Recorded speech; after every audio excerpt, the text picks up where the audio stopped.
আসসালামু আলাইকুম সুপ্রিয় দর্শক, স্বাগত জানাচ্ছি রনি নিউজের আজকের আয়োজনে থাকছে দেশের জাতীয় পত্রপত্রিকাগুলোর শিরোনাম। আজ শুক্রবার 4 জুলাই 2025, 20 আষাঢ় 1432 বঙ্গাব্দ, 8 মহরম 1447 হিজরি। প্রথমেই জানাবো দৈনিক বাংলাদেশ প্রতিদিন পত্রিকার শিরোনামগুলো। দৈনিক বাংলাদেশ প্রতিদিন পত্রিকার প্রথম শিরোনামটি হচ্ছে, ফেব্রুয়ারি ঘিরেই বিএনপির প্রস্তুতি, শঙ্কা থাকলেও ভোটের এ টাইমলাইন ধরে এগোনোর নির্দেশনা। সেনা সদর দপ্তরে সংবাদ সম্মেলন, গুমে জড়িত প্রমাণ হলে কঠোর ব্যবস্থা সেনা সদস্যদের বিরুদ্ধে। 2 ইস্যুতে একমত দলগুলো, রাষ্ট্রপতির ক্ষমার বিধান পরিবর্তন ও বিভাগে হাইকোর্ট বেঞ্চ। থানায় হামলা ভাঙচুর, ছিনিয়ে নেওয়া হলো সাজাপ্রাপ্ত 2 আসামি, পুলিশসহ আহত 25। বেপরোয়া ছিনতাইকারী, কলেজের সামনেই মাথায় ঘাড়ে কোপ পরীক্ষার্থীর। এবার শেষের পাতা, দেশে ডেলিভারি বিদেশে লেনদেন, মাদক বেচাকেনার ভয়ঙ্কর পদ্ধতি রোহিঙ্গা ক্যাম্পে। 1 গাড়ি দিনে 8 বার মেরামত, 3 গাড়ি 5 মাসে 80 বার মেরামত, ভুয়া বিল ভাউচার করে অবিশ্বাস্য লুটপাট।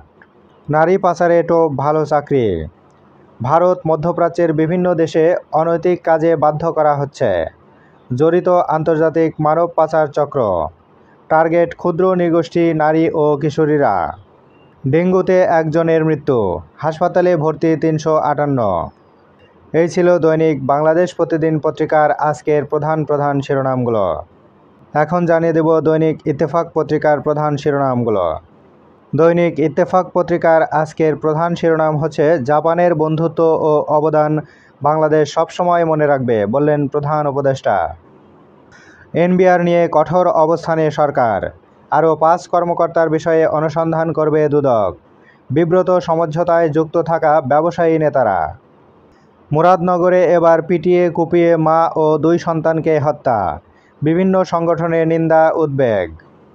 জুলাই সনদ বাস্তবায়ন ছাড়া নির্বাচনে যাবে না এনসিপি, বললেন নাহিদ। পদযাত্রা ব্যাহত করতে কেন্দ্রীয় কার্যালয়ের সামনে ককটেল বিস্ফোরণ ঘটানো হচ্ছে। সংখ্যানুপাতিক নির্বাচন দেশকে স্বৈরশাসনের দিকে ঠেলে দেবে, বললেন রিজভী। যত দ্রুত সম্ভব নির্বাচন করা হবে বলে যুক্তরাষ্ট্রকে জানানো হয়েছে, বললেন পররাষ্ট্র উপদেষ্টা।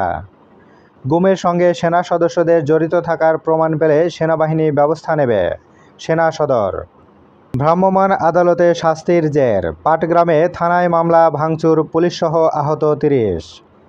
এবার শেষের পাতা, জুলাইয়ে ছাত্র জনতা মব নয়, মাহফুজ আলম। যুক্তরাষ্ট্রের স্বাধীনতা দিবস আজ।